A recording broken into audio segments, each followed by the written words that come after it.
Good afternoon, everyone. What an awesome start we've got off to, and this is one of my favorite things to watch. Birds of prey soaring effortlessly and highly efficiently just about directly above us, and we've decided to keep an eye on these vultures. That's exactly what they are, just in case they could possibly lead us to a kill, and they're a great indicator and species for taking us to kills made by other animals or an animal that may have just died of natural causes. And during the drought that we're in, herbivores are certainly battling away. You can see that it's a cloudy afternoon and there's a small chance of rain this afternoon, but I think the initial part of the safari should be okay. Now, these vultures, I think, are just enjoying floating above us, and interestingly, they were heading quite far to the east and then turned around and almost circled directly above us, and I wonder what they thought of their view looking down on myself, Scott, as well as Tebs, who I'm teamed up with on camera today. This is a live safari. If you're joining for the first time, it's a great privilege to have you with us, and it's important that you know that you can communicate with us and let us know questions, your thoughts, observations by using the hashtag SafariLive on Twitter or sending an email through to questions@WildEarthTV.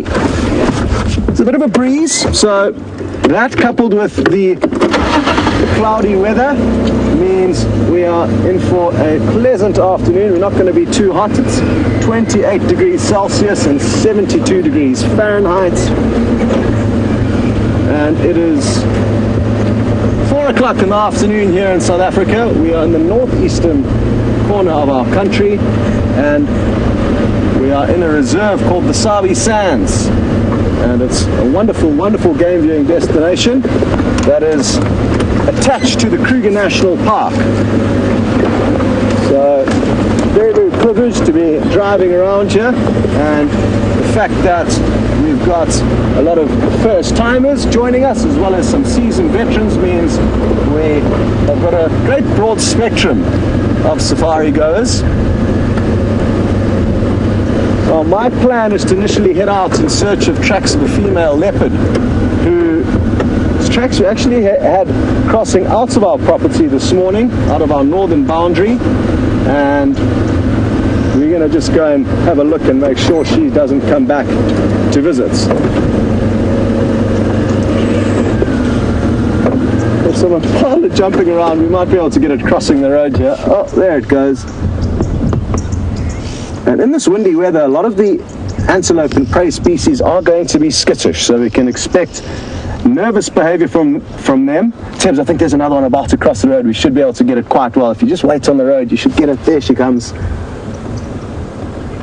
The graceful impala. And Tebs is miraculously staying focused on her through basically an impenetrable wall of vegetation.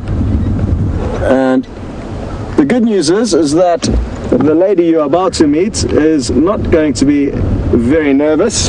Her name is Janie, and I think we caught her just at a bad time. I think she's just hopped off the vehicle, possibly to look at some tracks, who knows. So you'll go over to her in a few minutes, but it's the two of us that are out, and that's important for you to know, and you'll be chopping and changing between the two of us. Depending on who finds what and when, you'll be jumping about, like I say, from vehicle to vehicle.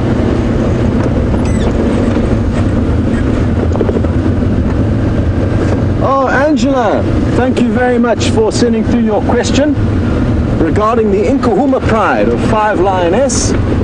And yes, we do have an update on them, Angela. They have sadly moved further west, away from our western boundary into Sibambili, but we've got good news, and it's not only us thinking about ourselves. We often put the animals first, and the Nkuhuma Pride are our regular pride of lion that we do see, and they were successful in making another buffalo kill last night, so we're happy for them, but obviously a little bit disappointed they didn't do it on our property. But they did catch a young buffalo, similar, it sounds like, to the size of the one that they caught the day before.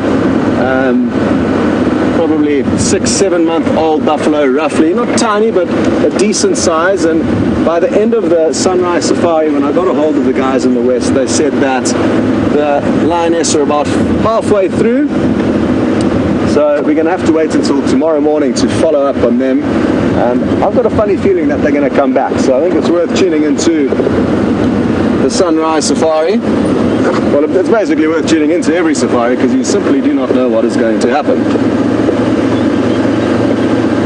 So if you don't want to miss out, then keep tuning in.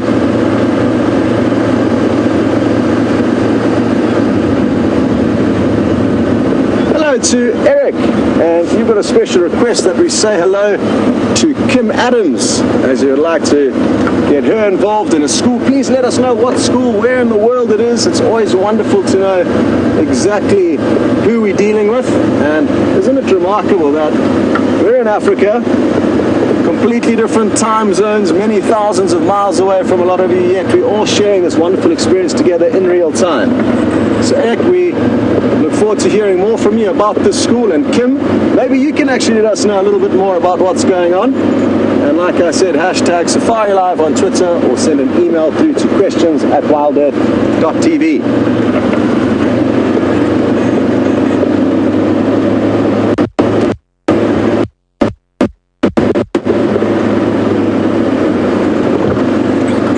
Spotted another bird of prey up ahead here, and it looks like an African hawk eagle.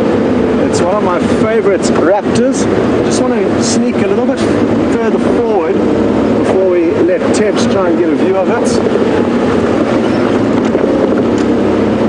Always tricky with the birds. They fly so quickly that we sometimes get showed up by them, and the plans often don't go according to how we would want them to, and it looks like this one might be no different. It's flying quite low and heading away from us, and I just don't think we're going to get a view of it over the canopy of the trees, but let's just wait a few more seconds. It may catch a hot air thermal and rise up very quickly. A bit of a gap there. Oh! If you go straight through that gap there, you got a glimpse of it, and it may do one more circle into the gap again, hopefully. Yep, there we go. So, not the best view, but it's a bird of prey, and I'm fairly certain that it is an African hawk eagle.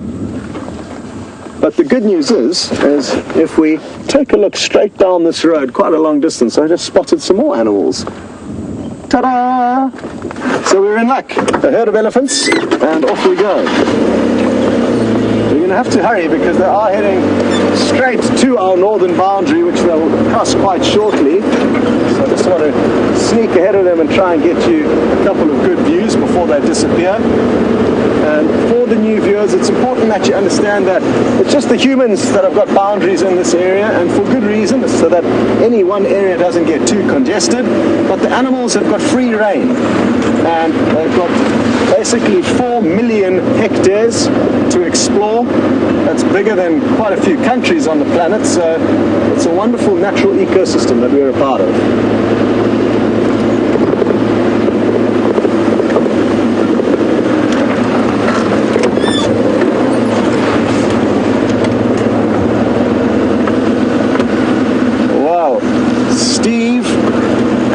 Jenny in France, it sounds like you guys had a wonderful sighting on the Djuma waterhole camera of a water monitor lizard catching 2 African bullfrogs.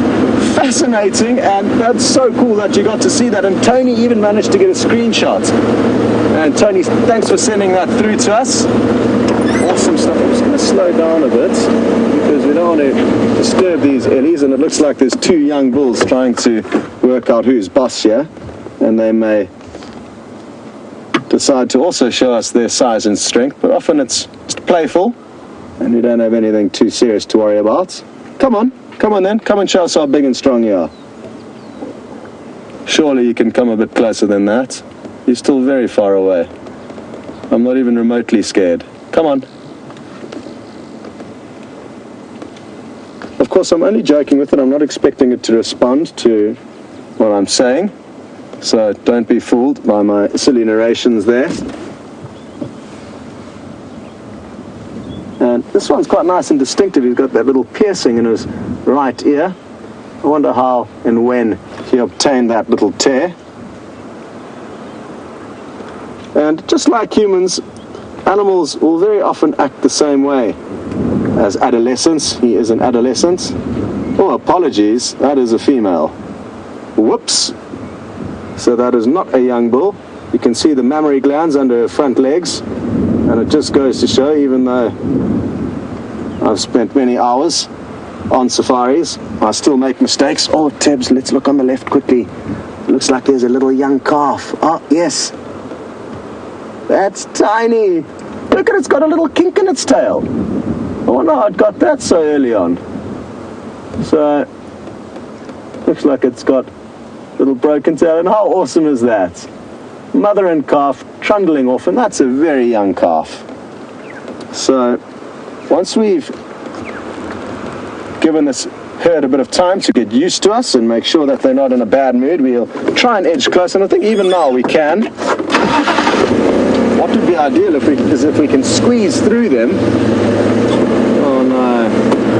It'd be much better if you were a young bull, because the young boys are far more predictable than slightly older ladies. Not that she is very old, she is a young looking cow, but with the young around and with hormones that could be flowing through her body for any given reason, I trust the females less than the males as a general rule.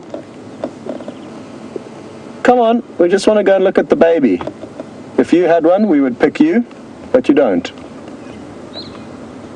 Sorry. There we go. Look at the tail now. That's really good behavioral sign to take notes of. And when elephants hold their tails out horizontally like that, you know that they are not happy. That's one of the major signs to look for. And very important reading into the animal's body language, just to make sure we don't get on the wrong side of them. And that's why as soon as she displayed her disinterest in us getting any closer, I stopped the vehicle. And that way, by respecting their communications to us, they will hopefully respect us in turn and not come charging into us. What I'm going to try and actually do is give her a wide berth. So we will off-road 4 animals in the big 5: elephants, buffalo, rhino, lion and leopard, as well as cheetah and wild dog.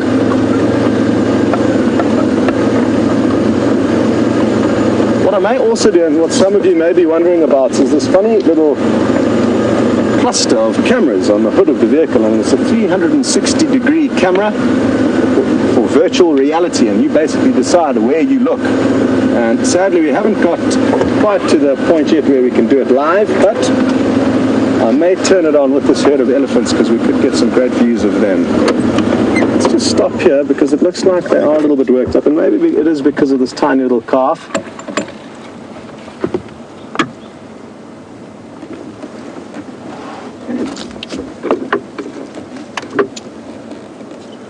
What I'm going to do is I'm just going to take this opportunity to skirt through them. Just wait a little bit up the road in front of them, turn around, face back this way, and that way we will be able to get a position where they can decide to move up onto us rather than us forcing our way onto them, and we may find that they are more relaxed when we do this. So a little bit of a skirt through here, all good. And now I'm just going to turn around and wait for them to approach us, and we tend to find that results in far better and closer sightings and encounters than if you barge into them.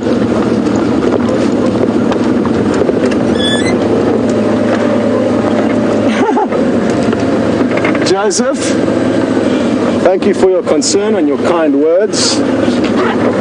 And I do not intend on ending myself this afternoon. Being squashed by an elephant would be a terrible way to go on this fine, sunny and slightly cloudy afternoon. So don't worry, I'm feeling very confident, and it's just important, like I say, just to make sure you listen to them and watch them, and that way they are unlikely to cause any major attacks on us. They're far less violent than humans or wild animals.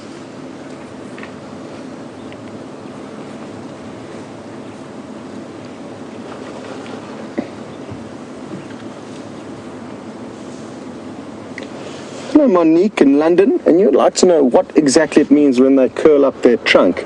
And it depends on the circumstances. Usually if they curl up their trunk and they're running towards you, that means you're in big trouble. Trunk curled up, head down, ears flat means they are committed to a charge, whereas a trunk flaying, ears out, head held up high, they're trying to make themselves look big and strong, and that's again a warning that they're trying to give you before curling up their trunk and committing to a charge.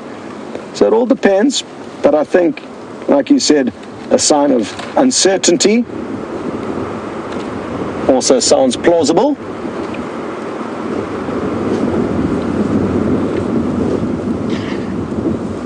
It's fascinating.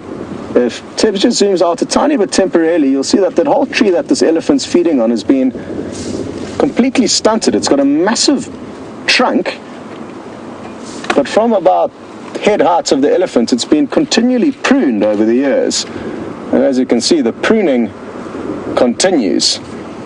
That looks like a false marula that it's deciding to feed on now. There's also a leadwood trunk or stump in and amongst that. It's the leadwood on the left with the textured bark and the false marula on the right, and that's what she's feeding on. She's got great ivory, this female.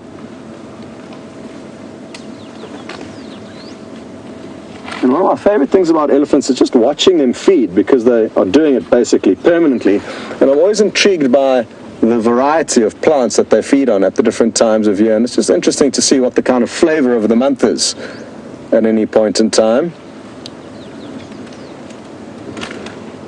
And she's a fine specimen, quite a big cow. Just like humans, all animals will change and vary in size depending on the area or the individual. And if we take a quick look between her back legs, I'm not too sure if she's coming into season, but obviously you can see a bit of moisture there and a bit of coloration. So that's good to know. And obviously the ladies, when they are hormonal, can be a little bit more volatile than normal. So I've just taken heed of that. And that loose flap of skin, Mike Fleetwood, is the vagina. And under the front legs, you'll notice the mammary glands. So quite interesting that a four-legged mammal has got the mammaries in front, just like we do, I guess, because most of the animals, if you think about it, have them on their stomach or even further back behind their back legs. Interesting, or elephants rather, are extremely interesting animals regarding their anatomy. I mean, there's nothing quite like them on the planet. And I guess that's just one of their unique features. What are you going to do now, missus? Are you going to come and say hello to us, friendly, or are you going to give us some attitude? Please don't give us any attitude. Hello, how are you? And it's quite important to remember, if and when elephants or any animals do give you any aggression, by me talking permanently now in a calm voice, it's kind of giving off that vibe, you could say. And then if things escalated from their behalf, we could also escalate our tone of voice and our volume of speaking, and that's going to make the elephant think twice. And no different to us as humans. If we are sizing up an opponent or thinking about confronting somebody, usually you talk before you jump in, fists flying, and it's the same with wild animals. There's a little bit of vocalizations often before anything serious happens, and we too can vocalize.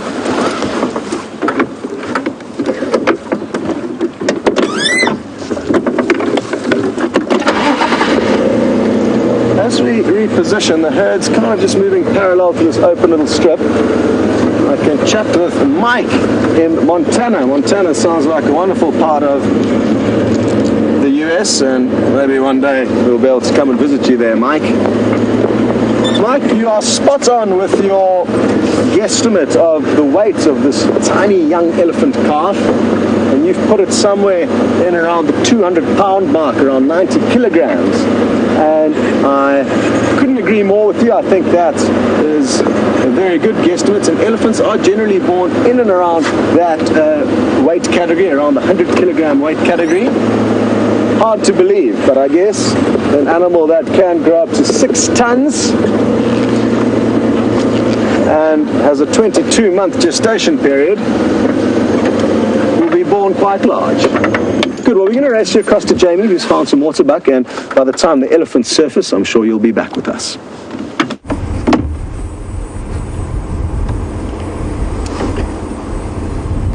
Good afternoon, ladies and gentlemen, and welcome to a rather windy sunset safari.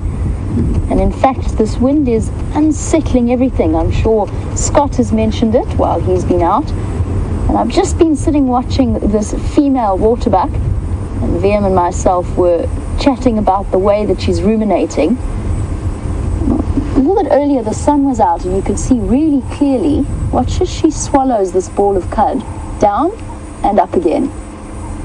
So you can actually see the bulge in her neck as she swallows, and the bulge as the cud comes back up again. There you go. Awesome. I always find that fascinating, the level of control that they must have over their stomachs to be able to direct the ball of cud that they've chewed down into their stomach and then bring up the next ball that's due to be chewed. I wonder if they ever make a mistake and they chew the same ball twice or the same cud twice. Fascinating to watch. Of course, there you go, down again. And up again. Fairly regular intervals as well. She's very consistent, this lovely female.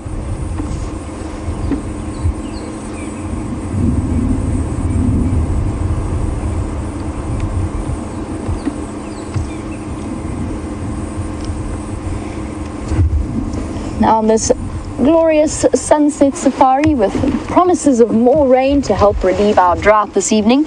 Welcome, my name is Jamie. I have VM on camera with me this afternoon, and we're coming to you live from an area that is, and I stand corrected on this because I've been giving you the wrong area, it is 3.9 million hectares of unfenced wilderness area.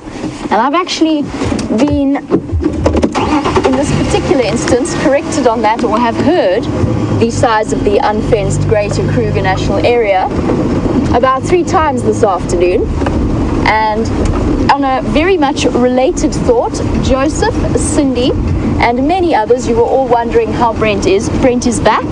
He is on the mend, and he will be back out on drive tomorrow morning. All things happening as foreseen, and back to his usual self. So you'll be happy to know, as I am relieved myself, that he is on the mend. But he does thank you for all of your very kind wishes and kind concerns. It was almost certainly tick bite fever, but we might never know. Impalas? You're playing hard to get. They were also lying down ruminating. The wind playing havoc with them as well.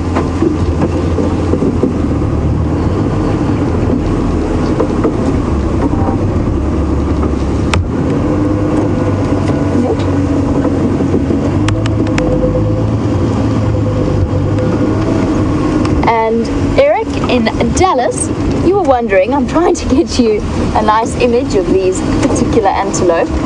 You were wondering if I could tell you about the difference between antelope and gazelle.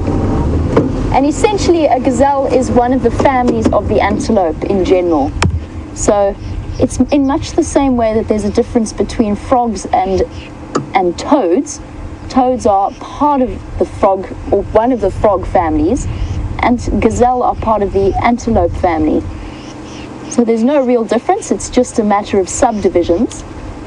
And antelope species are divided into what are known as antelope tribes, each according to their own individual characteristics. For example, with the spiral-horned antelope, so the nyala, the bushbuck, the kudu, all united by that spiral horn, as well as other general coloration and habitual similarities. And I would love to tell you more. Generally, impala fall into their own particular tribe, which is actually quite closely related to gazelles. So gazelles, part of the antelope family. And while we carry on and look for more wonderful antelope and other things to show you, Scott has repositioned and he's got some baby elephants.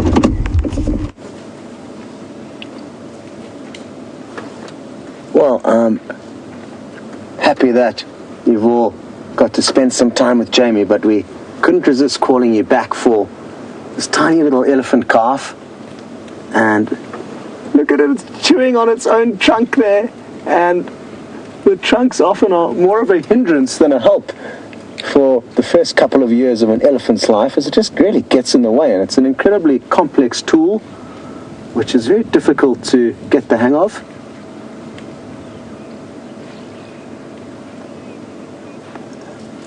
And socks cats, yes, that is an incredibly precious sight.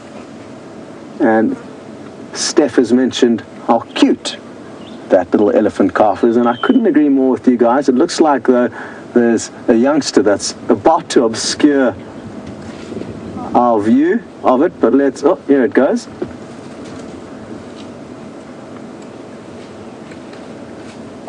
And Steph, you've also mentioned not only that they're very cute, but you can't blame the mothers for being so protective of their little bundles of joy. And exactly, what mother would not protect that little calf ferociously, as elephant cows can sometimes do? And now we've got another good view of it. And now watch how it tries to use that trunk.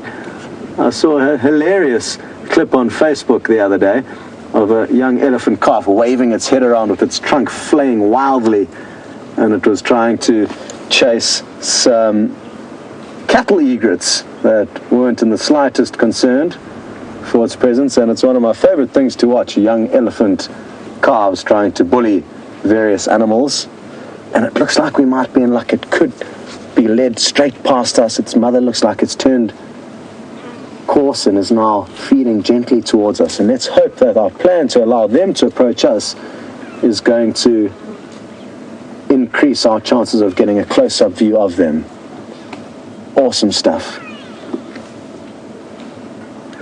There's a grey go-away bird calling in the background that you may be able to hear. Quang! There we go, there it goes again. It's a little bit farther, so you may be just hearing it faintly. Hello to Rose in Pennsylvania, and you would like to know how many teeth, other than their tusks, will they be chewing on. And they've got quite an interesting dental structure, Rose. They have these large slabs of very angled teeth, and they're basically on a kind of railway track system. Unlike our teeth that are replaced from the bottom up, theirs are replaced from the back forward. Like I said, on a kind of a railway track system. And they will have 6 sets of molars in their life, obviously one in each quadrant of the mouth. So there are these 4 slabs, very large slabs of tooth in each corner of their mouth. And that's what they grind up their food with. Once their 6th and final set of molars has been worn down, well, that's usually actually the cause of the end of an elephant's life, and it'll slowly lose condition as it can feed on less and less vegetation. And because they are so large, it's only in very unique circumstances where they will actually be predated on, but it does happen, which is hard to believe. But there are some prides of lion in various parts of Africa that specialize in hunting these animals. Isn't it wonderful to get a context of size, as Tebs has given you a great angle now of the calf sandwiched between 2 big cows. And it's a similar kind of growth period to that of humans. An elephant will reach kind of full size-ish at around 20. Not entirely, some will actually grow and continue to grow until they're much older, but they're more similar to us than most animals and have a similar kind of lifespan of around 60 years. So they can be related to us in many ways, I guess. in terms of age and growth. They also kind of rely on their parents for a similar period of time, roughly.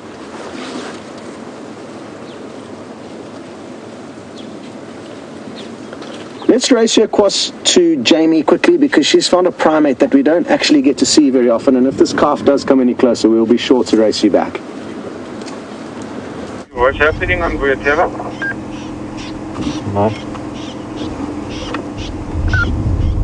Oh guys, something that we don't get to see all that often, and that's a really nice clear view of this vervet monkey. And guys, sorry, one of the landowners is just asking me for an update. If you bear with me one moment, I'll be with you very quickly. Sorry, no updates for WildEarthTV. Ingwe tracks crossing into Buffelshoek.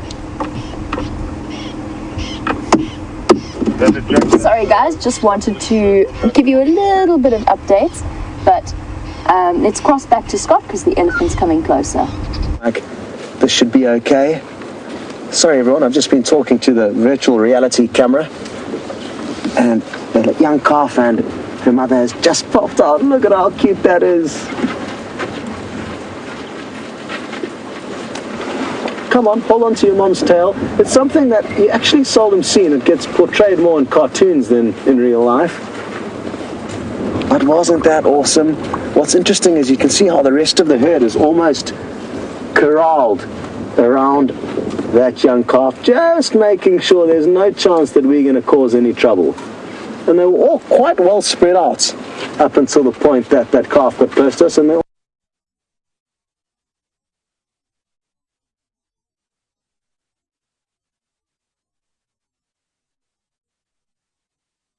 all in unison came in and made sure that everything was okay. And you can almost see them going up to, now look at that. The one female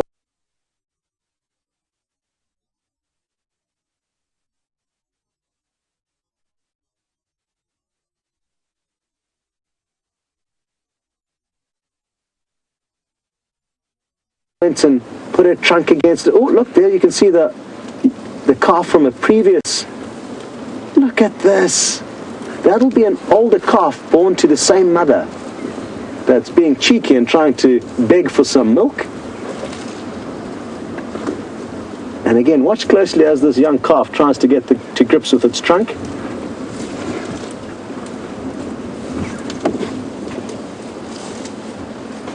Hello, Djuma. And you'd like to know how old do I think this little calf with its crinkled tail is? And I would say maybe around 6 months. I mean, it's so difficult to say, Djuma.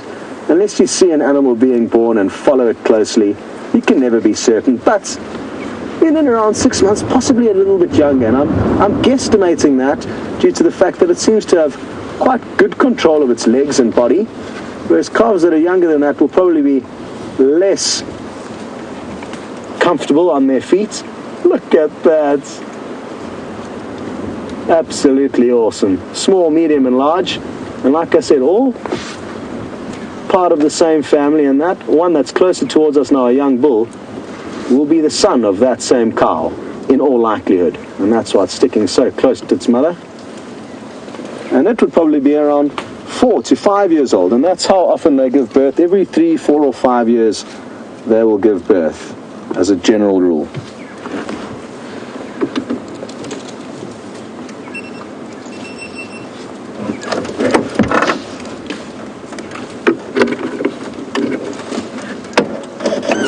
Just going to reposition quickly. We're not going to be able to do too much. I don't think we'll be able to get, actually we will be able to get ahead of them one more time. Let's just take this little sneaky fire break road.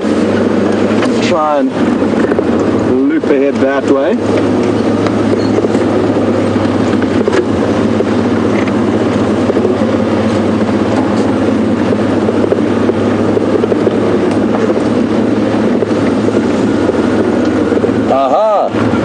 Desiree, in Indiana, you've made a good observation, and you'd like to know why is it that elephants will strip the bark off trees rather than simply eating the soft leaves. And different plants at different times of the year will yield different amounts of nutrients and different flavors, all depending on the individual plants. And the elephants are quite fussy feeders, and that's why they will target certain plants at various times of the year. So, hold on, this is going to be a little bit bumpy.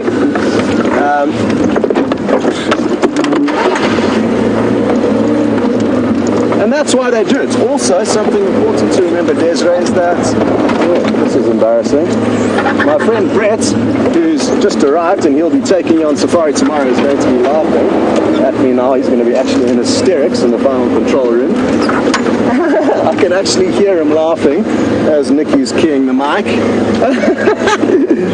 And some of you will remember just a couple of days back I mentioned that he will be here. We are looking to expand our team, and you guys are going to have the privilege of being taken on safari with him tomorrow. A new face, a new person to bombard with questions, and I'm sure you are going to treat him just as well as you've treated me and all the other first-time drives. It can be quite a daunting experience.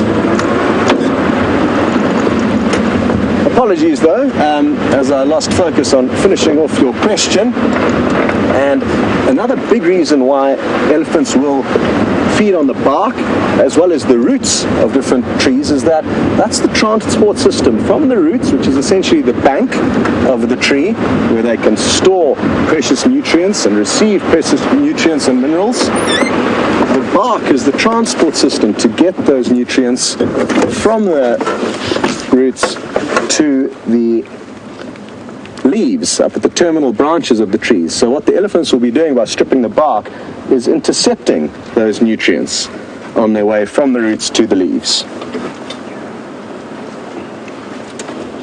Good observation, and I really do love you guys sending through observations as well as questions. I'm told the whole of YouTube is in hysterics, and that's good. We enjoy people laughing whilst on safari, and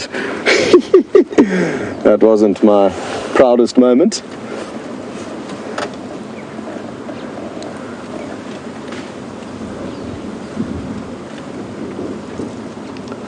I don't know where that youngster is. Jennifer in Missouri is interested to know, why is it that young elephants will have their ears folded flat against their heads? And I guess possibly it's got to do with the fact that they have had those ears flattened against their head for 22 months as they develop in their mother's stomach. So that's probably a large reason. And you'll maybe find that the muscles and cartilage will grow and harden in those ears as they become older, and that's when they'll get kind of better control of them. This youngster you can see, who's probably around, like I said earlier, 4 or 5 years old, has got complete control of its ears, and they're not held flat against its head. But it's interesting because another viewer just a week or so ago also noticed that the elephant, young elephants like we've just seen, will hold their heads flat, their ears rather, flat against their head. Oh, Tebs has spotted it. Well spotted, Tebs. And if we're just a little bit patient, I'm sure the rest of the herd is going to pop out along with this young calf on an open road in front of us.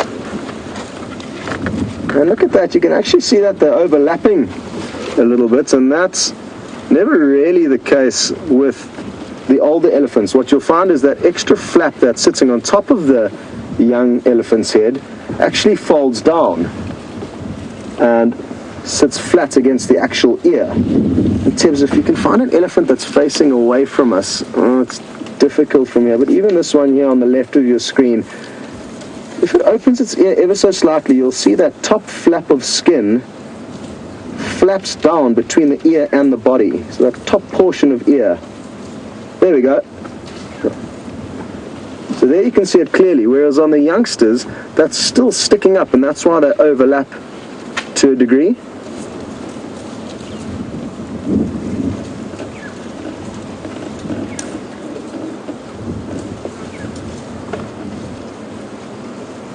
I'm just going to get on the radio quickly and update everyone about this herd of elephants. And even though they are about to cross over our northern boundary, they are going onto property where other people can drive around, and they'll be able to enjoy this wonderful herd.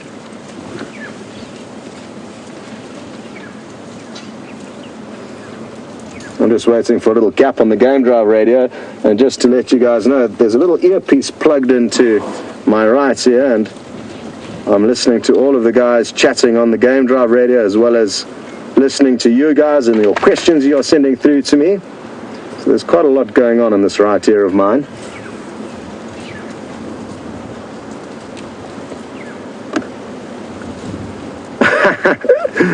Hello, Sharon Stewart.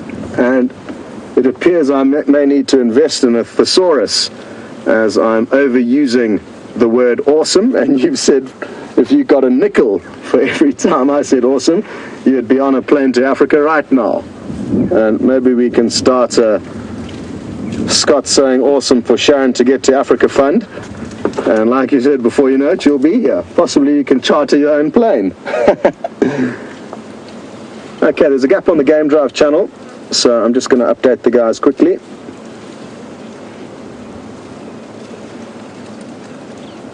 As I said that, somebody just jumped on the radio who's wishing one of the guys who's driving around a happy birthday, so I'm going to jump on that bandwagon.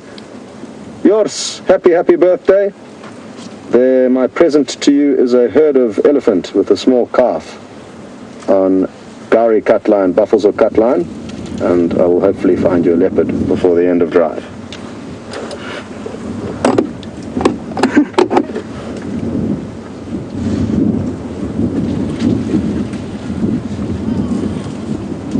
Well, you wouldn't believe it, Joss is giving me an interesting update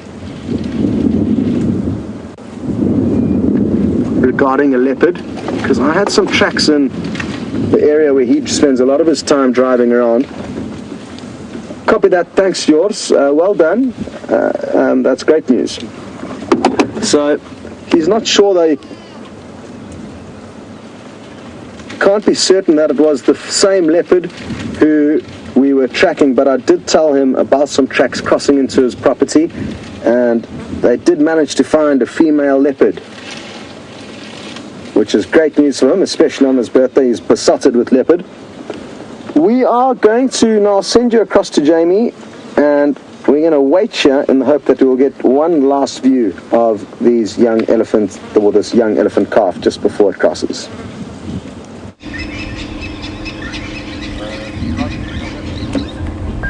This is very interesting. We've got what you can see is one little piglet. There's also a second little piglet just out of view, and no sign of mom. And at this age, she will always pretty much be in attendance. They don't usually stray too far from their piglets, because there's plenty out here that would make short work of a wild pork snack. Where's Mom? I'm very curious to see. Oh, there she is. Hello. That's where you were hiding. Hello, girl. Now, this is, for those of you familiar with the area, this is quite unusual for us to be able to see these warthogs nice and relaxed as they are with us. This is the female with the two piglets that lives around Leadwood. She's got a burrow somewhere between where we are now at Twin Dams and Leadwood Road. Hello, look at your little cheek fluff, pretending to look big and scary. And speaking of big and scary, just before we came through here, we passed a very skittish warthog, as is normally the case, but it was probably one of the biggest warthogs I have ever seen in my entire life. Its tusks were absolutely enormous. I've been very impressed by the size of some of the warthogs that you get out here. And Vim and myself were just discussing what would happen if it were to be tackled by a leopard.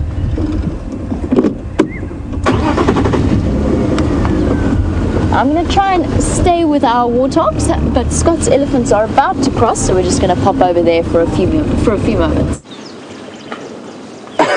Well, never easy when there's so much cuteness around which camera to focus on, and I'm glad you did go across to Jamie to see those little piglets, because we've already had such great views of this little elephant calf. You just caught the end of it crossing into some very thick bush, so we we've tried our best to get you one last view, but not a train smash. Like I said, let's send you back to Jamie, and I'm going to now leave this herd and go and see what else we can find.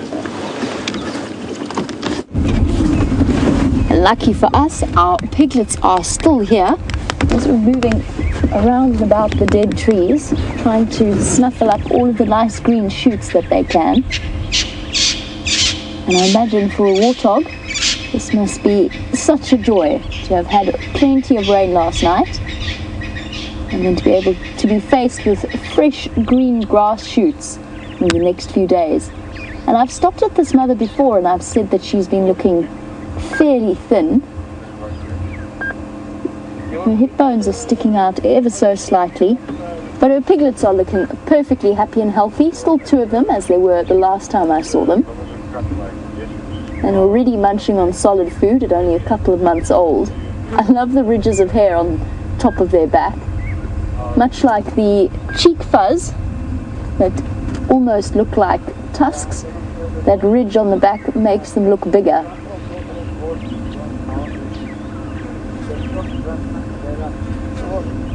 Mom very gracefully wandering off down into the drainage line. You too, don't stray too far.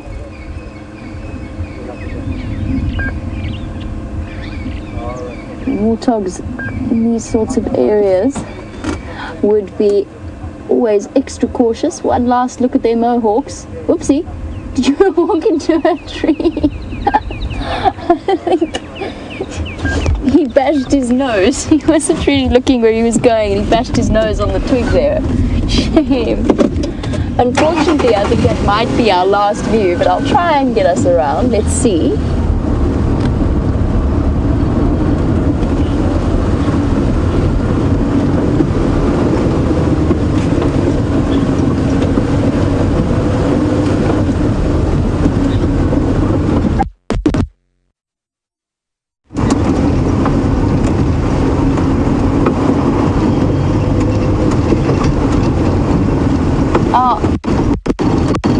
Nice to see a happy, healthy animal, and of course we get plenty of joy out of seeing, wondering what my opinion is helping an injured animal that we might see. Don't disappear, guinea fowl. What you calling for? The wonderful thing about this camera is we get to see so much in the way of detail. Look at that incredible coloration. Sorry, Mercedes, I'll be with you in one moment.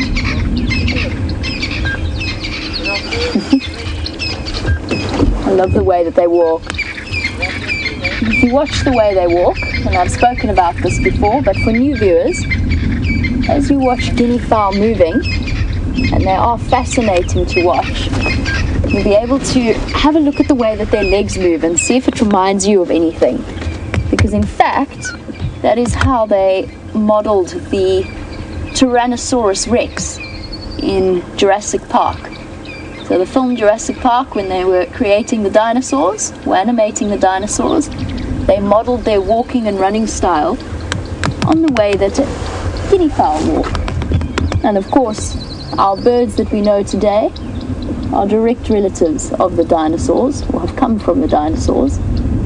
What's fascinating about this, if we look at this guinea fowl now, and in fact all of the bird species, their closest relative in terms of any other animal, for all birds, their closest relative out of any other animal, any of the others, is a crocodile. One of those fascinating little evolutionary chains that is extraordinary to think about. And not only that, a crocodile is associated with birds, that is to any other reptile, which is even more incredible to think about. It's all to do with a common ancestry that stretches back millions and millions of years. But I was in the middle of answering this question. I just thought I'd take a little stumble around Twin Dams, see if any of the water is collected around here. But Mercedes, you were wondering whether or not, the answer is no, by the way, there's no water here. You're wondering whether or what my opinion is on helping an injured animal in the wild. It's always been a difficult one for me. I will say that I strongly believe in not intervening in a case where an animal has been injured under natural circumstances. That being said, a lot of the injuries that I feel absolutely should be addressed are the ones that are caused by humans, whether it's by snares, whether it's a stray bullet, whether it is being tangled up in some kind of litter. Fortunately, where we are, those sorts of cases are exceptionally rare, and it's still an area and coming to the wild. So I only agree with intervening where some becomes our responsibility as humans.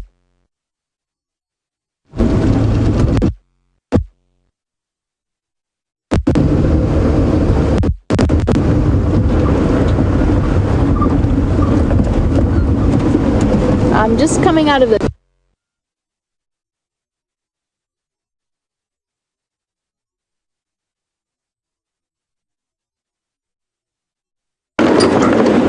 Shame poor old Jamie on the rust bucket, not having much joy with the signal being transmitted from there, so we should all sympathize with her. It's a highly frustrating place to be in, as frustrating as it can be for you as well, of course. I think she's in pole position here in VM this afternoon. It seems like our tech team have some work cut out for them, as they always do. It's a never-ending job. It's like having little children looking after these vehicles. They require huge amounts of loving and tender care in order to keep working. Now, this is where the water monitor lizard attacked 2 frogs, and if we can't see it sunning itself somewhere, we could get lucky and see it just basking in the warmth after a good meal, but I can't seem to see it anywhere. Wendy, thank you very much for your thoughts as to which kind of rock monitor lizard you think it is, and I think that you spot on. I think that it is probably a Nile monitor lizard, judging by the fact that you said it's got quite a pointy nose. That, depending on its size plus coloration, they tend to have more yellow coloration, almost like a light lime green, yellowy color to their body, as opposed to their rock monitor, their cousin, which we also get in this area, which has got less coloration, less yellowy, lime greeny colorations, as well as a much more bulbous head and robust head. Look at this strange little creature on the ground here. Not right here, Tibbs. Bet you weren't expecting to see this, were you? That is a rover. It's the latest addition to our arsenal of toys. And how cool is that? That's going to be some low angle, incredibly close-up visuals, hopefully, in the near future. And Alex, our Russian genius, is busy trying to tweak the rover into an operational form.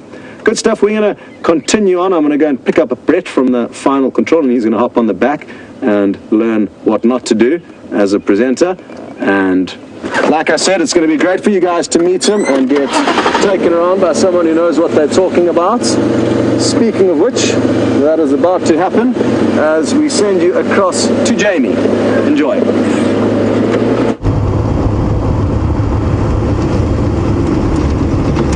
Oh dear, and it seems as though I was cut off in mid-sentence, but luckily we're back up and running again. I was in the middle of answering Mercedes' question about whether or not I believe in human intervention for a sick or injured animal. And I said that where human beings are responsible, I believe absolutely that that animal should be helped. The difficulty really falls in drawing that line. Where exactly does human intervention begin or end? Because you can argue it in multiple ways, but definitely direct human influence play a factor in that respect. Traffic jam on Djuma's southernmost boundary. Now, it's always a difficult line to draw. Hi guys, particularly if you're really fond of animals, you really like animals, the way that you've got to view it is that there isn't endless money, aren't endless resources to go and help every sick animal. And not only that, but nature has been weeding out the weak genetics for hundreds of thousands and millions of years, long before we even had the ability to have any kind of influence on their lives. So you have to let it run its course in order for the genetics to be strong, the animal species to be stronger. It's all stuff that's been naturally occurring, and actually we don't know nearly as much as we think we do. We think we're taking the correct moral decision. For example, providing water holes. My little terrapins. Two terrapins. Amazing how fast they enter into the puddles. So let's say, for example, the water holes in certain areas. Water holes bring animals that don't belong here, or don't belong in those particular areas, because that's not where they've evolved to be. What do you see, Vian? Temboki. Right behind us, dead tree. Go forward.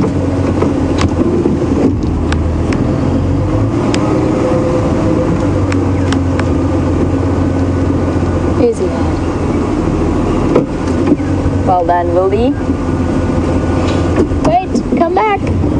I didn't see you. Now, we had an amazing sighting yesterday afternoon with a female steenbok that was incredibly obliging. We actually got to sit and watch her face and look at the flies around her eyes and her beautiful big eyes and eyelashes.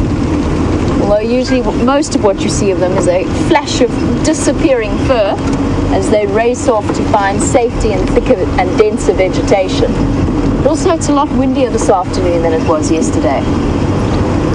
Although she did take me by surprise. I couldn't believe how incredibly obliging she is. Here's something else. But yes, we don't realize how much influence we can actually have in a negative way. Even if the efforts are well-meaning, we're still learning a lot. I hear you, little mongooses. I can hear little... I see you. Oh, check the snake. Check the snake. I don't see it. Here on the right. On the right. Oh, that's what their alarm calling at. Oh, wow. That's what they're shouting at. I've lost the snake now. The snake's just gone. Where that mongoose is, it's gone in there. Oh. They're mobbing it. There's a rabbit as well. Oh, it's a scrub hare. Let's just try and get a different view. It was a huge snake. And it was fast moving. That was so interesting. They were alarm calling not at me as I originally thought, but at a snake that was around here.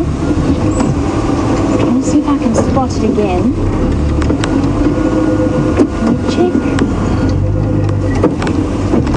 you check under where that branch goes, where that fallen tree is? It disappeared through there. That was where I last saw it.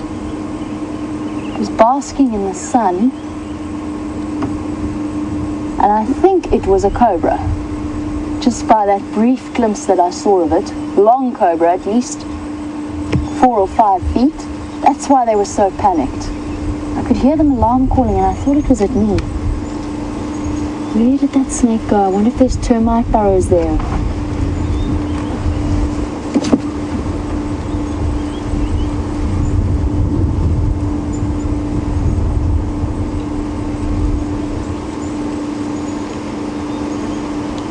That was an absolutely enormous snake. It moved too fast and in a way that wasn't python-esque. It wasn't a python. And I wouldn't be surprised if it were either a cobra. My initial thought was cobra. And I wonder if it hasn't gone into one of their escape burrows somewhere there. They're all around me. All the little dwarf mongoose are around me now. They're looking very distressed, very tense. You can see that immediate reaction.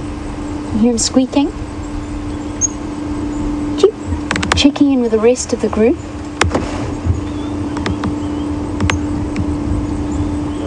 What's happening, guys? Where did he go? absolute panic and pandemonium. There's the scrub hare that shot out.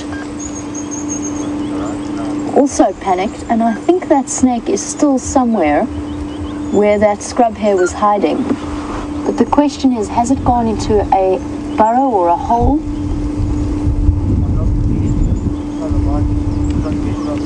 I can't see it.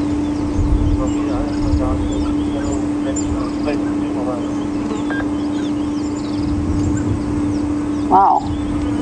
So it was a very quick movement that I caught out of the corner of my eye. The snake was basking next to the road and then shot towards the dwarf mongoose, and when I drove past, they were obviously alarm calling at the snake, and I didn't realize, and then our presence as it came through caused the snake to move off in the way it did. I don't think it was hunting them. I think it was just basking, trying to warm up after the last few cold hours that we've had since the rain set in. But that was fascinating. I wonder, I'm still going to keep looking. I want to just try and reposition, see if we can see it from a different angle. I'm checking the trees.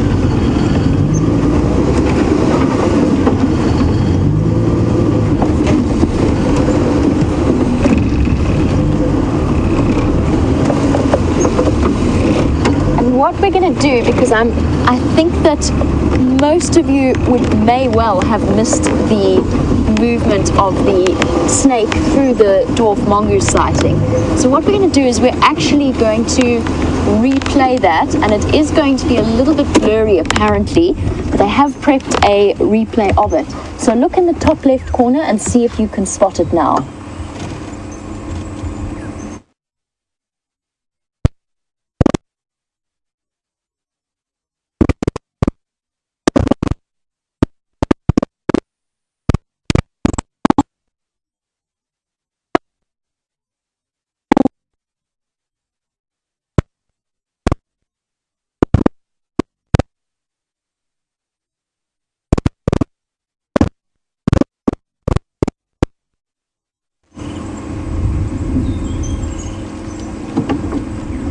Now, while you were watching that, and I hope you managed to see or get a glimpse of it, I've been trying to watch the behavior of the mongoose. I'm trying to see if maybe they give away where that snake went. And it's not unheard of for dwarf mongoose.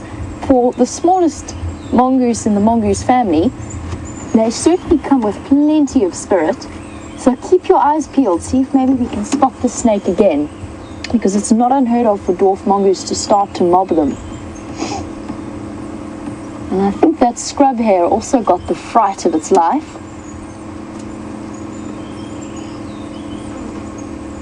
That was so unexpected. I'm trying to check the trees as well after my black mamba sighting.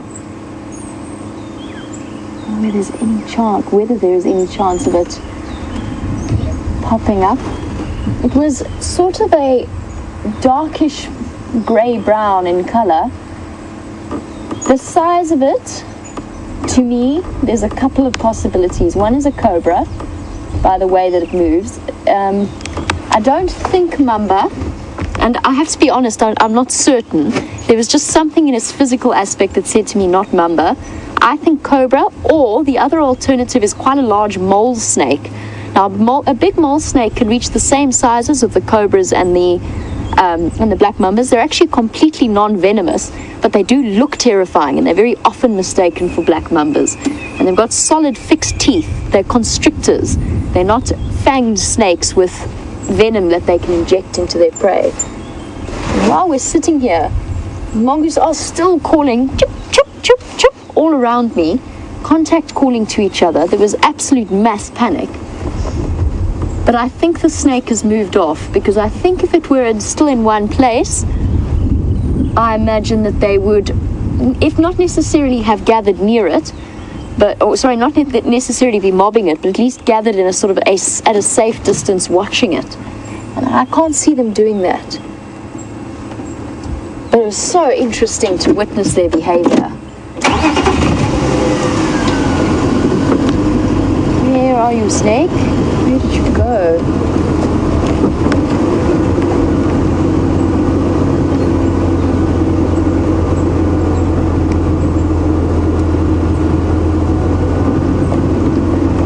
Darlene, I've mentioned before that there is a level of resistance that the dwarf mongoose has. There's a scrub here. Good morning. Did we wake you up? Sorry, Darlene. I'll be with you in a moment. Just want to have a look at this. He's feeding, isn't it? Yeah. Did you get a bit of a fright, scrub here?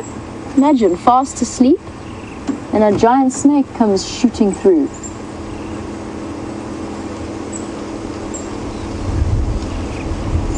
Well, there's not much else to do other than have a meal. Yeah, midnight snack is the way forward. But Darlene, you were wondering if the mongoose are immune to snake venom, why then would they be so afraid of snakes? I might have given the wrong impression. They're more resistant, or they have a certain level of resistance to snake venom. They're also very, very good at dodging the strikes. Sorry, I'm so distracted by them. They're shooting all over the place. It's squeaking all the time. And I can just hear them in the sort of, at a 360 sound from each way. It's very distracting. But Darlene, they're not completely immune.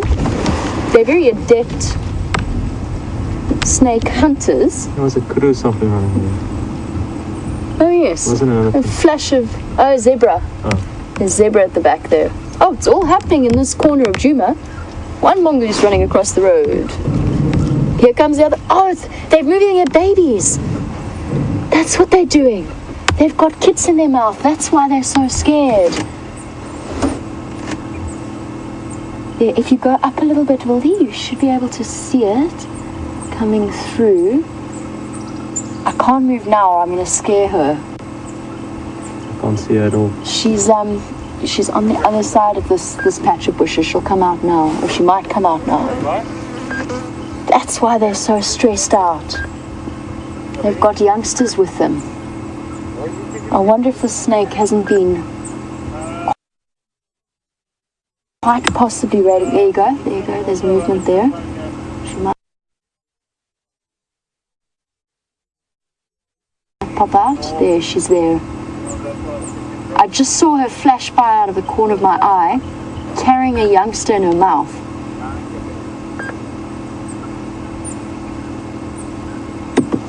Come on, you can bring her out, girl. Nothing's gonna happen.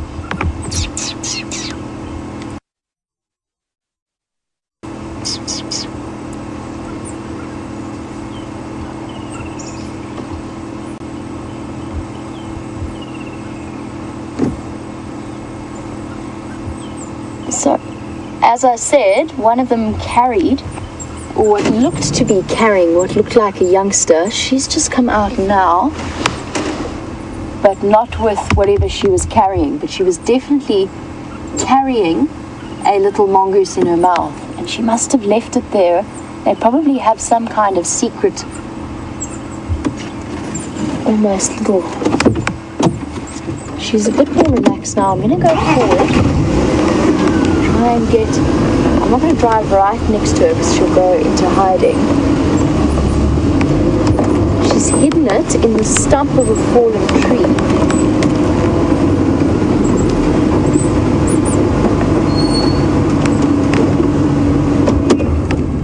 I'm just gonna... There it goes. There you can see she's carrying her baby again. Oh, this is incredible. All right, girl. Shame, little one. And a couple of you guys are amazing. Have you got it there? Yeah.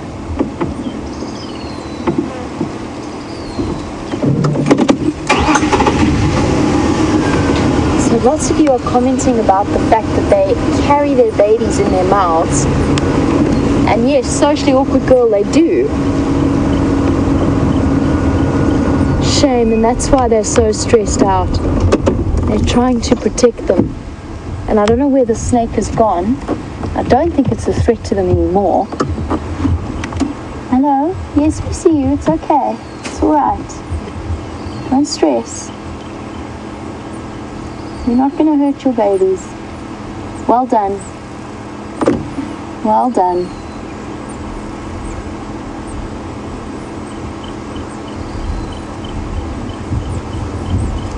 She's contact calling, he or she, because they all take care of the youngsters in the group, so it could be either a male or a female, even though I keep calling it she.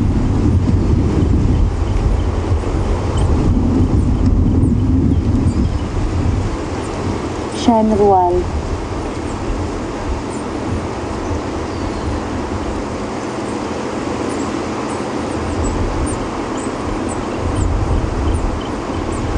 And see how on alert she is. And again, all of that 360, there it is. That's the little baby she was carrying.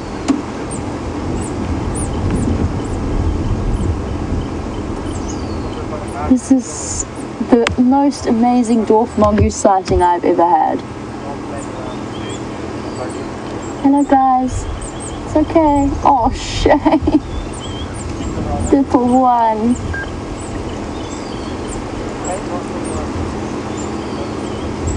You stay hidden.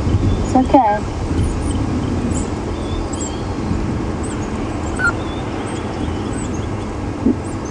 Now I was in the middle of answering Darlene's question about why would mongoose be scared of snakes. Well, apparently they've got little bundles of reason at the moment. They're not completely immune, Darlene. They can be resistant to certain types of venom, more so than we are. But they are not. Here, she's going to carry it.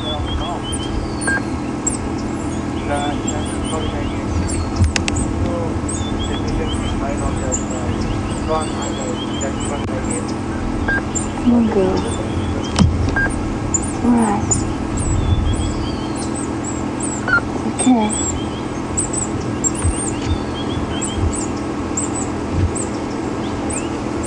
Desperately seeking the safety of darkness. She wants to move it, but she is still trying to get into contact with the rest of her group. So she wants to keep it with her, so it doesn't do anything, but she wants to know where to move it to.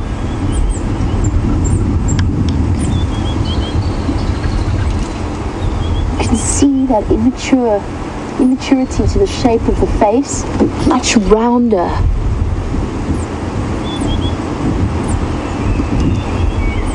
Raisa, you voted Cobra. I agree. My initial thought was Cobra. And Darlene, yes, if they get bitten, they could actually be killed by the snake eventually. And that snake could well have been after these youngsters. When I said I thought it was basking, maybe it wasn't. Maybe it was actively hunting the baby dwarf mongoose. That was why I picked up on the alarm calls. Cute.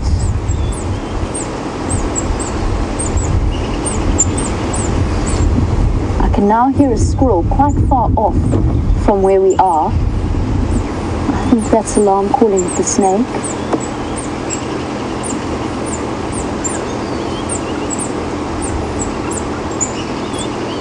See how instinct acts here in the youngster to be in a dark crevice.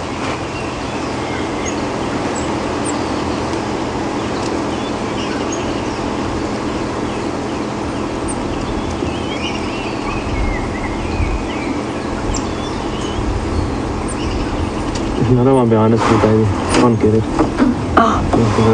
Vims just told me, and I've just seen it as I turned around behind me. There's another one relocating a youngster. That snake was obviously raiding their burrows. I'm almost certain of it. That's to the left. Pardon? On the left. On the left, yeah. Oh yes, there it is. Well done, Vim. Yeah. Oh, there. There. There's another one with a baby. Vim spotted her run behind us, carrying it in her mouth. Well done, Vim. Dashing there, she's run under that log, that fallen log there, but to the right of where you are now. Yeah. This is incredible. Absolutely incredible. Panic and pandemonium in the mongoose family. Now the reason I'm now just sitting completely still, I'm also keeping my voice down, is so that we don't add to their stress. The fact that they're moving around behind us tells me that they're okay with us here. So we're not impacting on this sighting in any way. But they are just desperately trying to relocate each other after all this chaos. Hey, little one, it's okay. It's okay. Oh, shame. Kevin, you're absolutely right. These are incredible animals.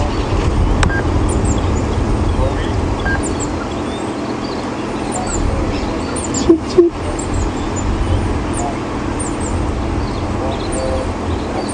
Looking up at the older mongoose who is above its head. Oh, I'm looking for comfort.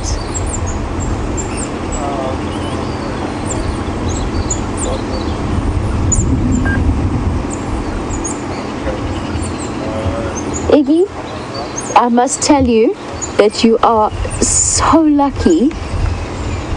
Where is that? Sorry, hold on one second. Sorry, Iggy. I'm just taking my earpiece out for one moment. Where is that squirrel calling from? I can't hear it properly over all the squeaking mongooses. It's calling in that direction. Sounds like 1 o'clock. Yeah, it's about 1 o'clock. Now, I wouldn't have thought the snake could have got there, but a bird of prey would also, because the dwarf mongoose will be listening to a squirrel alarm calling, so that's going to start to add to their panic in this situation. And when I said to you that the noise of their squeaks is distracting, it's like it's pinging in my peripheral hearing in everywhere. There she goes, she's got her baby. She's just running through that gap. She's going to come across the road, I'm almost certain. That was incredible. So quick. Iggy, for a first mongoose sighting, this is incredible. This is the most phenomenal mongoose sighting I've ever had, certainly. As a dwarf mongoose sighting, this is very... And we must it's an absolute testament to Vian's skill that he's managed to capture these moments, because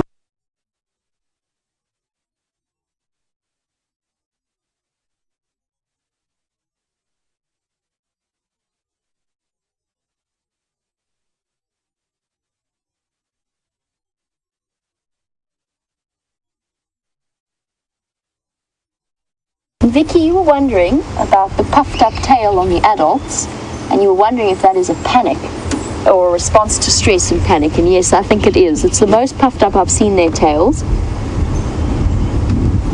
Shame, she's taken refuge somewhere there. Disappeared out of view for now. I wonder how many babies they had to move. So the wonderful thing about Dwarf Mongoose Society is, even though essentially... Should we go investigate what that squirrel's shouting at? I think maybe we should. Oh, we had that zebra. And the zebra running. As you see, now that the mongoose have moved off, they've relocated each other. I noticed two of them squeaking across to each other. So I feel comfortable to move. And I also think it's a nice opportunity for us to remove ourselves from the equation so that we don't cause any further stress before they're all around us. I can see the mother and her baby now as I went past, but I'm just going to keep going just to reduce the stress a bit. You're squeaking here now as well. What is your purpose?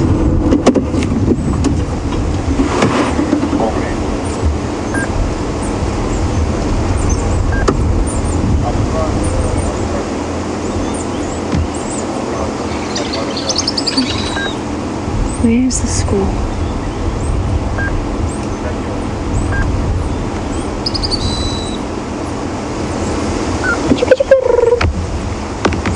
The one there. Wow. This has been a fascinating sighting. So what I was saying is that Dwarf Mongoose Society, although generally only the alpha pair breeds and something similar to wild dogs, although others can breed at different times, generally it's only the alpha pair, And usually the rest of the group is completely dedicated towards helping raise their youngsters. Is that a baby? Oh no, that's an adult. Well done, Billy. No, it's an adult. Just my sense of perception skewed. And I think they've decided that this is the new home, because there's also one to the left there as well. On the other side of the... there we go. I wonder if these two are calling the rest of the family group to move them here. Such a brilliant method of locating your buddies. This is the one that's been calling the loudest. When you are only a couple of inches off the ground,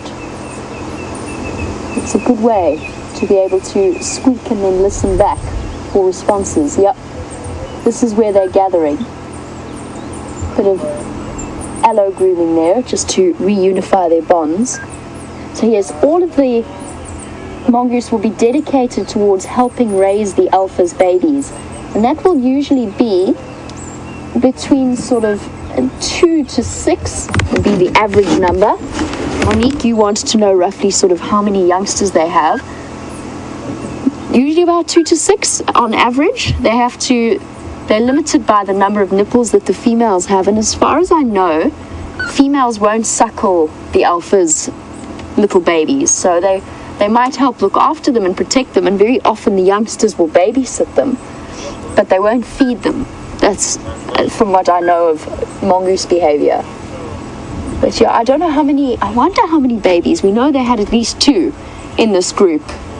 What an incredible sighting.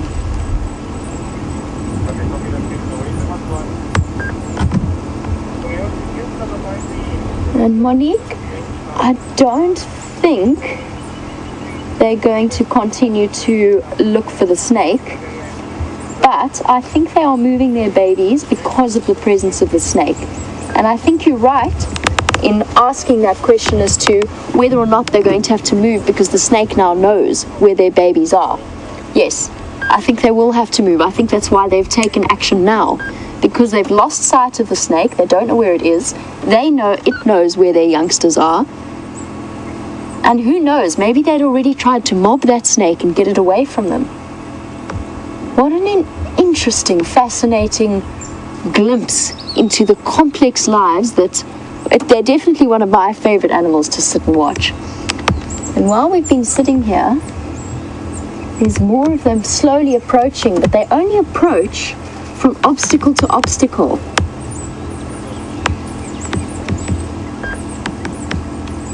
I think there is a baby.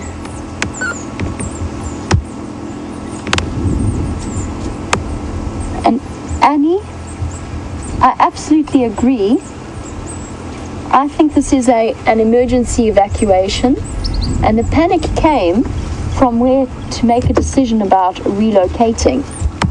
Oh, there she comes, she's made it in. So we were right, this is where they wanted to be. That was how the decision was made. There comes the second one. I've seen 3 babies go in there now. The first one I wasn't so sure of, but the other 2 definitely. 3 babies so far. This is incredible to watch. There they all are, gathered nice and safely, all joining together again, and now playing with the older ones. You guys have been incredible. Well done. Got your babies safe. A rescue mission. I wonder if they're going back for more.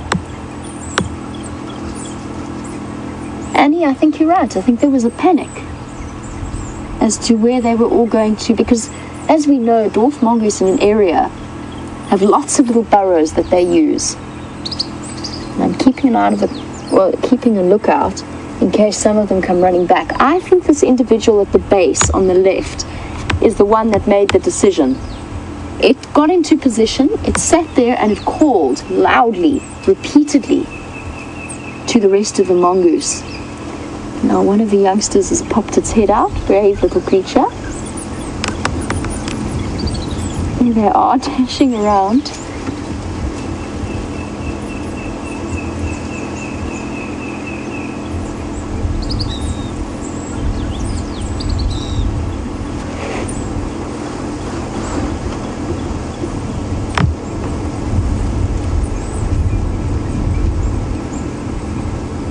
Now, Anna, you were wondering what the collective noun, or actually the proper noun is for a baby mongoose.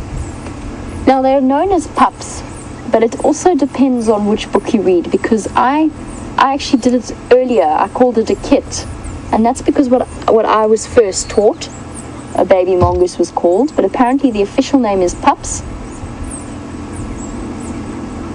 I've always called them kits as a child, and I think probably that stemmed from the ferrets, because of course a baby ferret is known as a kit. But to give you a rough idea of perspective, there are some babies wandering around. What you digging for now, huh? Are you feeling a bit better, a bit calmer? It's like you're having a whoops. A little accident. Cute little ones. Oopsie daisy. And still that sentry stands strong on the left. Incredible. Have you all taken a moment to have a communal relief of tension in one corner of the den? Because that's what it appears to be. That's the toilet. Okay, kids, there's the loo of the new house.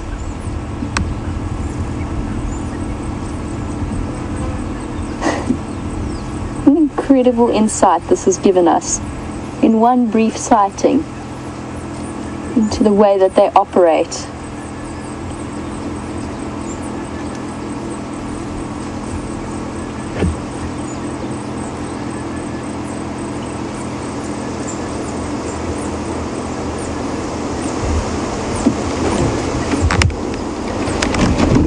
Now, Iggy, you were wondering, and this is, you must know how lucky you are, Iggy, to have had this as your first dwarf mongoose sighting. It is incredible. But you wanted to know if I think maybe some of the mongoose chased that snake across the road and the rest rescued the pups. Iggy, I'm not sure entirely what happened. That's one option.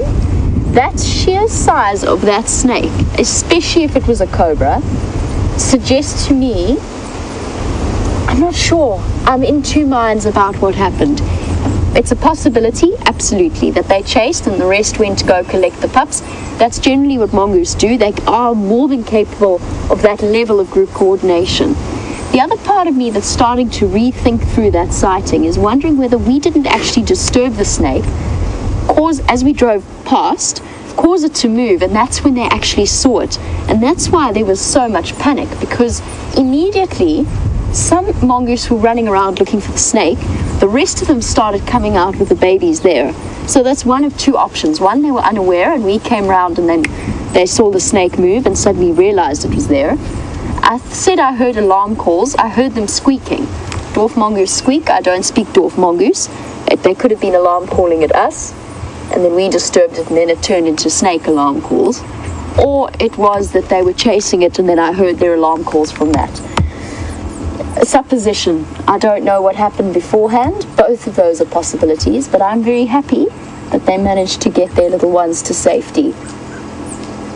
And I wonder, some of them are dashing back. I wonder whether they're not running to go and fetch some more. But this one has been the sentry, or I don't know what you'd term it. It hasn't moved from its post. It's been sitting there the entire time, squeaking, calling, letting everyone know where home base is.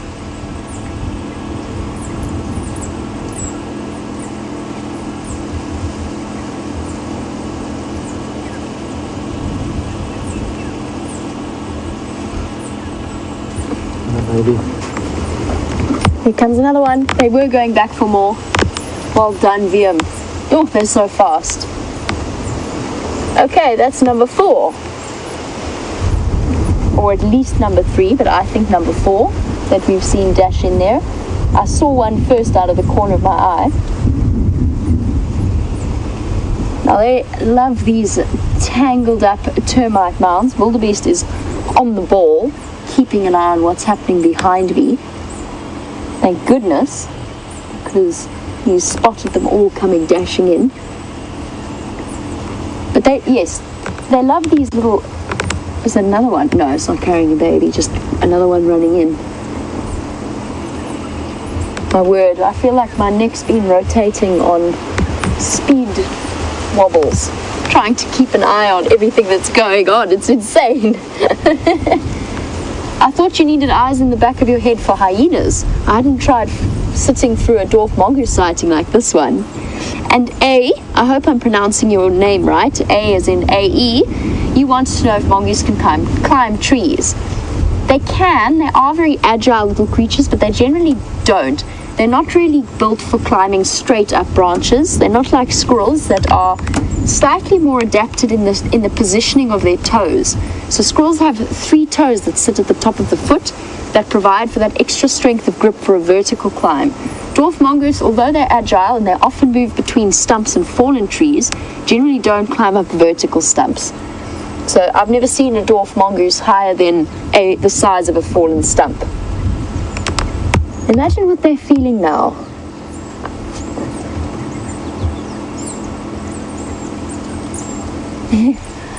And apparently Safari Dean and I were on the same page when we mentioned this den, and it was how I thought that filming hyenas were complicated. Absolutely, Safari Dean says it's like a mini version of the hyena den. I wonder if they got all their babies out. I really hope so. I can't help but hope so. You shouldn't choose side, but it's very difficult. Dwarf mongoose are one of my favorite animals. Hey, you're cute. Yes.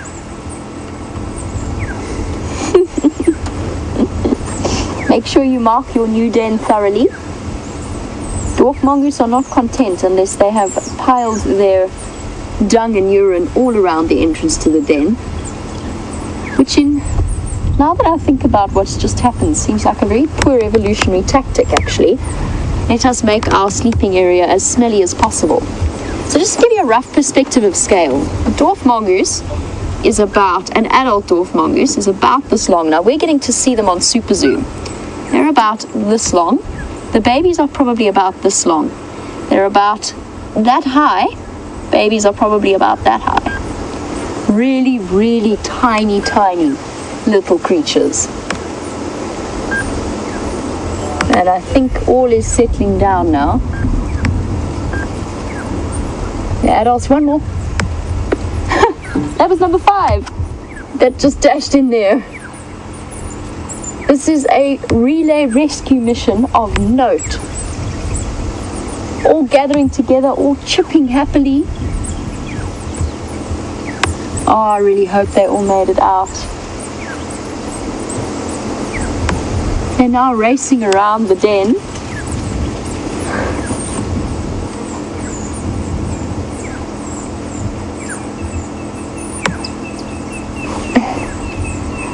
B. Wilson, I'm in complete agreement. After that sheer show of courage from the adults in protecting their youngsters, they have had a really tough afternoon. I really hope that they've all survived this. Hello? Yes, have a good scent mark. Have a good rub. Mark it as your own, as your second house. Hey baby, make it familiar for the youngsters. Maybe that's why they do it. So that if the youngsters get lost, they know where to go. Because look how that baby's sniffing where that adult scent marked. Sure.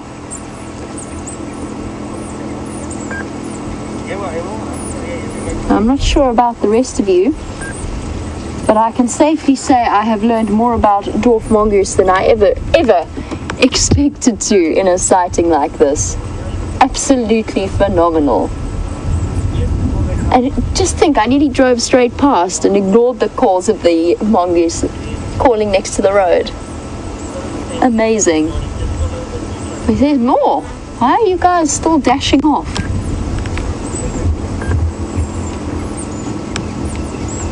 We're on number 5 now. I wonder what the maximum litter size for a dwarf mongoose family is. I don't know off the top of my head.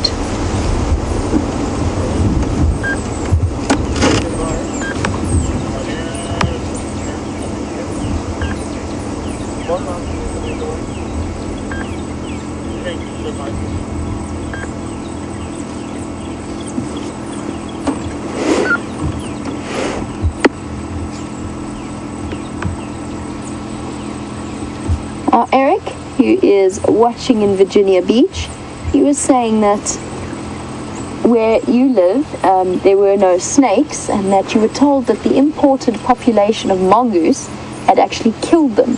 And you're wondering if it's true that they eat snakes. And they do. I mean, the tables could well be turned. Little dwarf mongoose like these would definitely target the smaller species of snake. Something like a centipede eater would be a quick meal for the sharp, fierce mongoose teeth. And the larger mongoose species are actually capable of taking on much bigger snakes.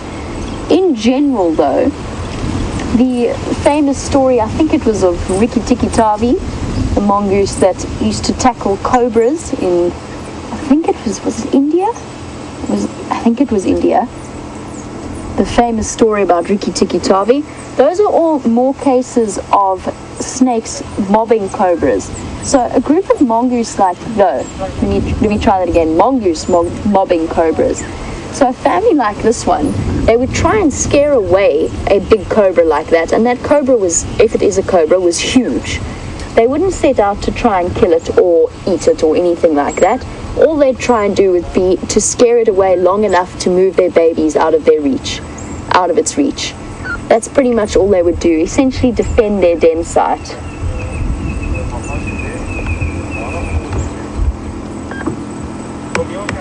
Well, I think it's all settled down, and Scott has found one of the cuckoo species to show you.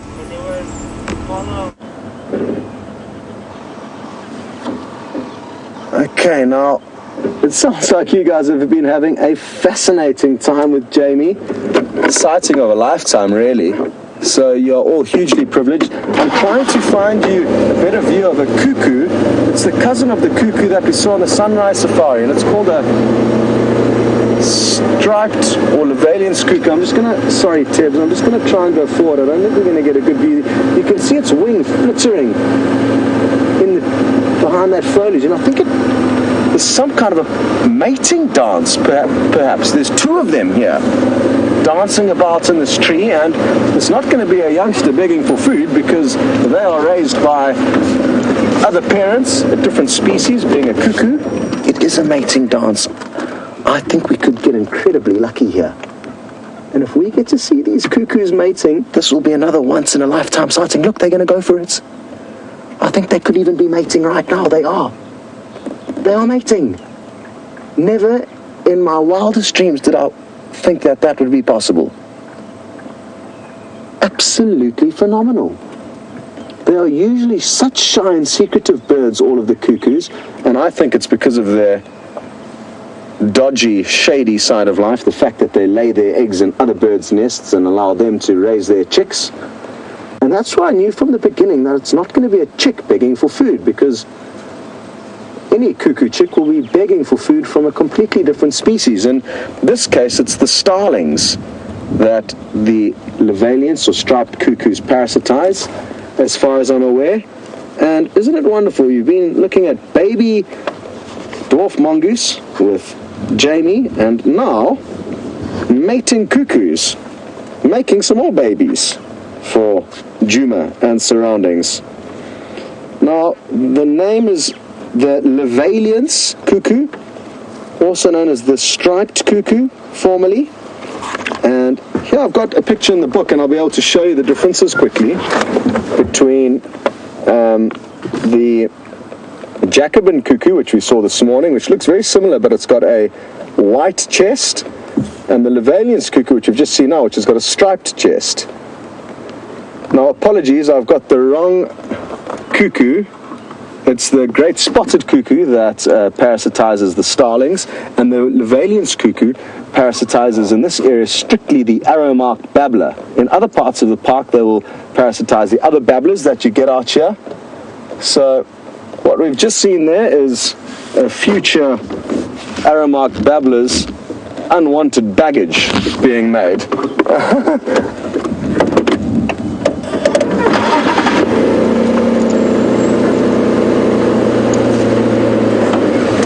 And I wish I could remember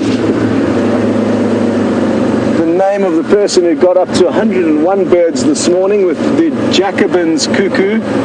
The problem is with having thousands of people on your vehicle daily, it's hard to keep track of everyone. But there was one of you that got to their 101st bird on their bird list this morning with the Jacobin's cuckoo. And imagine if 102 is Levalians and a screenshot of them mating. Now, the interesting thing about the viewer who has got 101 birds is they've got a screenshot to go along with every single sighting. And isn't that marvelous? So I hope you're watching, and if you are, please let us know your name again, and apologies for forgetting, but this little skull of mine is very sieve-like and doesn't retain too much information for long periods of time. Like I was saying though before we got distracted by those mating cuckoos, the sighting that you've been having with Jamie has been a once-in-a-lifetime sighting, and I'm very, very envious of the incredible moments you've shared. But the good news is at least I'm going to be able to watch through the highlights and interesting speculations. Like Jamie says, is it just uncanny timing that you got there at the perfect moments as the mongooses discovered the snake possibly raiding their den, or was it that you flushed the snake into the mongooses and then all hell broke loose? Who knows? But the end result was a good one, and I'm very, very happy for all of you.